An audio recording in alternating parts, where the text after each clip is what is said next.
بسم اللہ الرحمن الرحیم۔ السلام علیکم ناظرین، آج جس ایمان افروز واقعہ پر بات کریں گے وہ ہے حضرت شاہ شمس تبریز رحمت اللہ علیہ کے جسم کی کھال کھینچ دینا اور آپ کا ملتان میں سورج کو حکم دینا کہ نیچے آ۔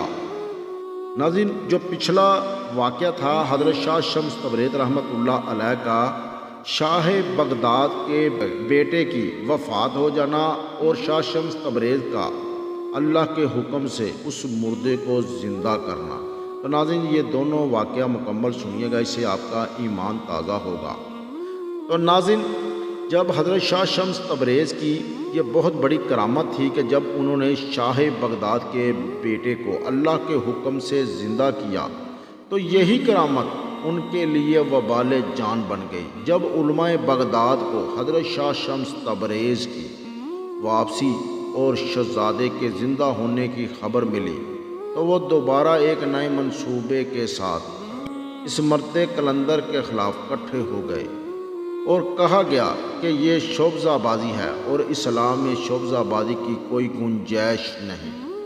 شاہ بغداد نے بڑے دلائل کے ساتھ حضرت شاہ شمس تبریز رحمت اللہ علیہ کا دفاع کیا، مگر شاہ بغداد کہنے لگا اگر یہ شعبہ بازی ہے تو پھر آپ میں سے کوئی شخص بغداد کے عوام کے سامنے ایسا کوئی مظاہرہ پیش کرے، پھر میں سمجھوں گا کہ حضرت شاہ شمس تبریز شعبہ باز ہے۔ جو علماء بغداد نے یک زبان ہو کر کہا ہم اہل ایمان ہیں اور ہمیں شعبہ بازی سے کوئی نسبت نہیں۔ حضرت شاہ شمس تبریز رحمت اللہ علیہ کی طرف بار بار اشارے کرتے اور آپ کو تنگ کرنے کی کوشش کرتے اور علماء بغداد کہنے لگے پہلے شاہ شمس تبریز نے شہزادے کو بے ہوش کر دیا، پھر خود ہی جادو کے اثرات کو زائل کر دیا، نتیجہ شہزادہ بے ہوش ہو گیا اور سادہ لو عوام سمجھنے لگی کہ ولی عہد سلطنت ایک مرد قلندر کی دعاؤں سے دوبارہ زندہ ہو گیا۔ یہ سب فریب ہے، نظر کا دھوکہ ہے، اسی کو شعبہ بازی کہتے ہیں اور اسی کا نام جادوگری ہے۔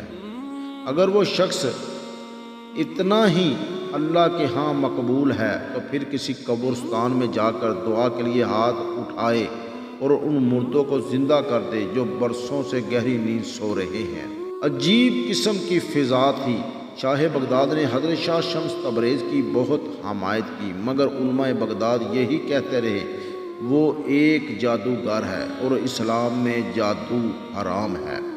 بالآخر ایک طویل بحث کے بعد علماء بغداد نے حضرت شاہ شمس تبریز رحمت اللہ علیہ پر کفر کا فتویٰ لگا دیا اور مطالبہ کیا کہ ان کی کھال کھینچ کر بغداد سے باہر نکال دیا جائے۔ بغداد کے تمام ارکان سلطنت بھی علماء کے ہم نوا تھے۔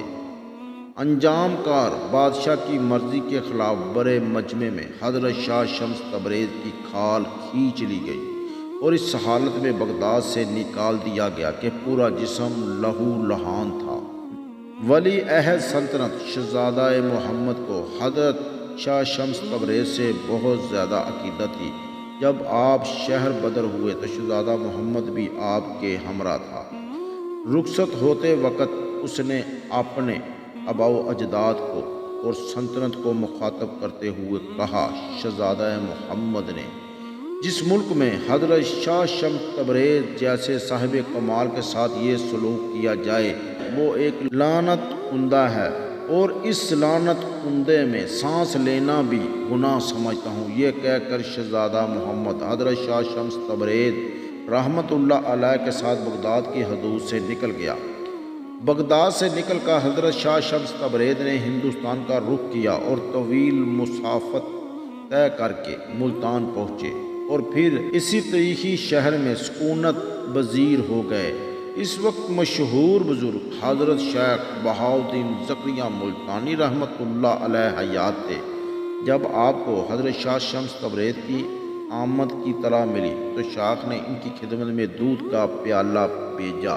حضرت شاہ شمس تبریز رحمت اللہ علیہ نے بڑے احترام کے ساتھ دودھ کا پیالہ لے لیا اور پھر اس میں گلاب کا پھول ڈال کر حضرت شیخ بہاؤالدین زکریا ملتانی رحمۃ اللہ علیہ کے خادم کو واپس کر دیا۔ بعض صوفیہ اکرام نے اس واقعہ کی تشریح کرتے ہوئے لکھا ہے کہ دودھ کا بڑا ہوا پیالہ بیچنے سے حضرت شیخ بہاؤالدین زکریا ملتانی رحمۃ اللہ علیہ کی یہ مراد تھی کہ ملتان میں اب کسی دوسرے درویش کی گنجائش نہیں۔ جواب میں حضرت شاہ شمس تبریز رحمۃ اللہ علیہ نے دودھ کے پیالے میں گلاب کا پھول ڈال دیا اور اس سے ان کا مقصد تھا کہ وہ ملتان میں پھول بن کر رہیں گے، یعنی ان کی ذات سے کسی کو کوئی نقصان نہیں پہنچے گا۔ حضرت شاہ شمس تبریز رحمۃ اللہ علیہ اپنے عہد پر قائم رہے، مگر ملتان کے لوگوں نے بھی اہل بغداد کی طرح آگ کی شدید مخالفت کی۔ ایک بار یوں ہوا کہ حضرت شاہ شمس تبریز رحمۃ اللہ علیہ کو گوشت بھوننے کے لیے آگ کی ضرورت پیش آئی۔ آپ نے شہزادہ محمد کو آگ لانے کے لیے بھیجا، مگر پورے شہر میں کسی نے آگ نہیں دی۔ ایک سنگ دل شخص نے شہزادہ محمد کو اتنا مارا کہ اس کے دلکش چہرے پر زخموں کے نشانات ابھر آئے۔ حضرت شاہ شمس تبریز نے فرمایا، یہ کیا ہے؟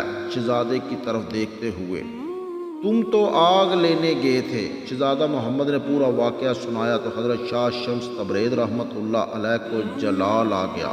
آپ نے نہایت غصے میں اپنی خانگاہ سے نکلے، گوشت کا ٹکڑا ہاتھ میں تھا۔ پھر حضرت شاہ شمس تبریز نے آسمان کی طرف سورج کو مخاطب کرتے ہوئے فرمایا، تو بھی شمس میں بھی شمس، میرے اس گوشت کے ٹکڑے کو بھون دے۔